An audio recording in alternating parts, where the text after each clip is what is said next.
प्रिय दर्शकों, आप सभी का स्वागत है हमारे इस YouTube चैनल पर। दर्शकों, 2022 का बजट आ चुका है। क्रिप्टो करेंसी पर क्या एक्शन सरकार ने लिया है वो भी आप लोगों को पता है। इस सब का पूर्व आकलन मैंने आप लोगों को दिया भी था।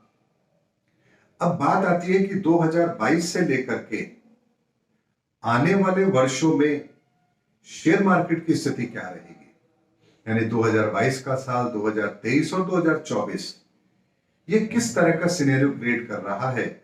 और जो लोग भी शेयर मार्केट में काम कर रहे हैं उन्हें एक अगले 3 साल का व्यू क्या रखना चाहिए मार्केट के बारे में, आज इसके विषय में मैं आप लोगों को एक ज्योतिषीय आकलन दे रहा हूं। दर्शकों, 2022 का साल मैंने आपसे कहा है कि बहुत बड़े परिवर्तन के लिए जाना जाएगा। ऐसे में 2022 का साल इक्विटी मार्केट को भी एक मजबूती जरूर देगा, यानी एक बहुत बड़ा करेक्शन 2022 में आए इसकी संभावना मैं नहीं देख रहा हूं।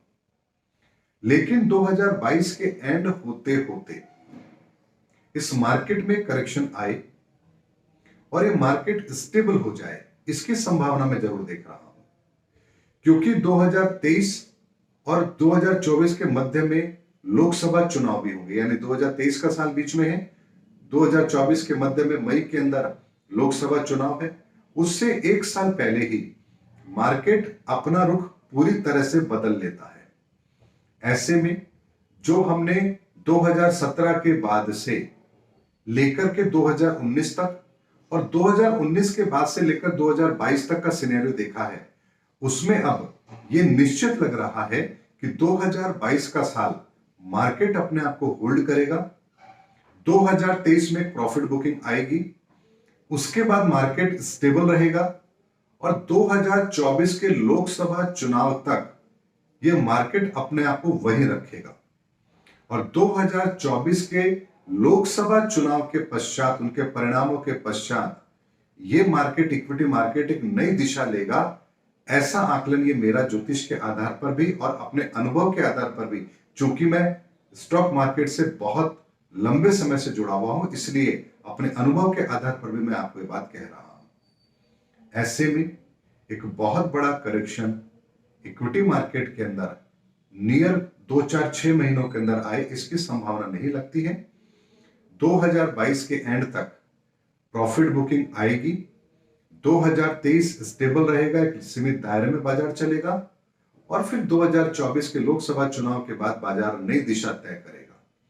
ऐसे में बाहर के मार्केट चाहे कुछ भी अपना एक्शन ले, उनका रिएक्शन कुछ भी हो, लेकिन इंडिया का इक्विटी मार्केट कुछ इसी तरह से अपना रुख दिखाएगा।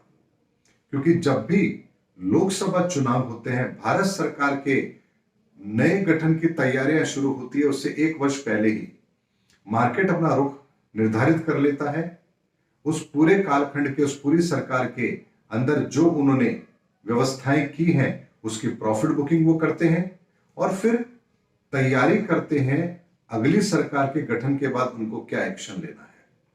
इसीलिए जो लोग भी इक्विटी मार्केट में काम करते हैं उन्हें यह सिनेरियो ध्यान अवश्य रखना चाहिए कि कब, कौन से साल में किस तरह की घटनाएं इक्विटी मार्केट की मार्ग को निर्धारित करेंगी।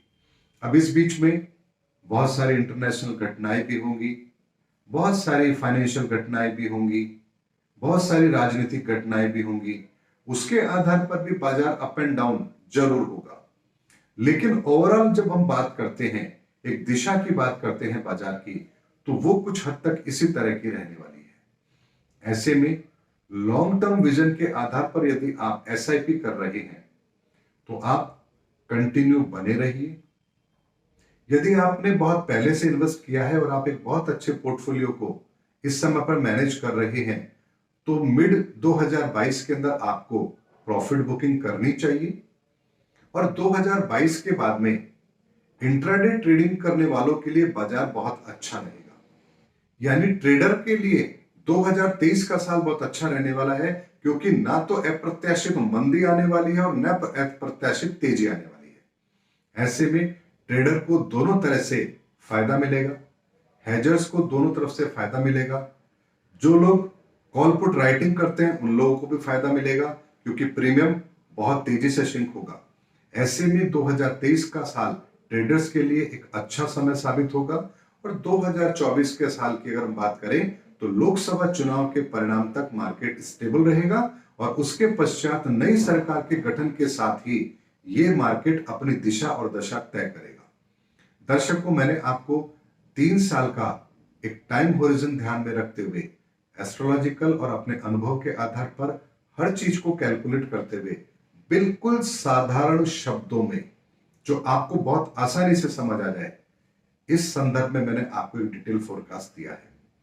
आप जब भी ट्रेडिंग करते हैं, इन्वेस्टमेंट करते हैं या किसी भी तरह का कोई आप सौदा अपने व्यापार का लगाते हैं इक्विटी मार्केट के अंदर, तो इन सब चीजों को ध्यान में रखकर यदि आप अपना पूरा पोर्टफोलियो मैनेज करेंगे तो आप अपने पोर्टफोलियो को अच्छे प्रॉफिट में लाने में कामयाब अवश्य होंगे। उम्मीद करता हूं दर्शकों मेरा वीडियो आपको जरूर अच्छा लगा होगा। अगले वीडियो में आपसे फिर भेंट होगी, तब तक हमारे चैनल पर बने रहिए। जय हिंद, जय भारत।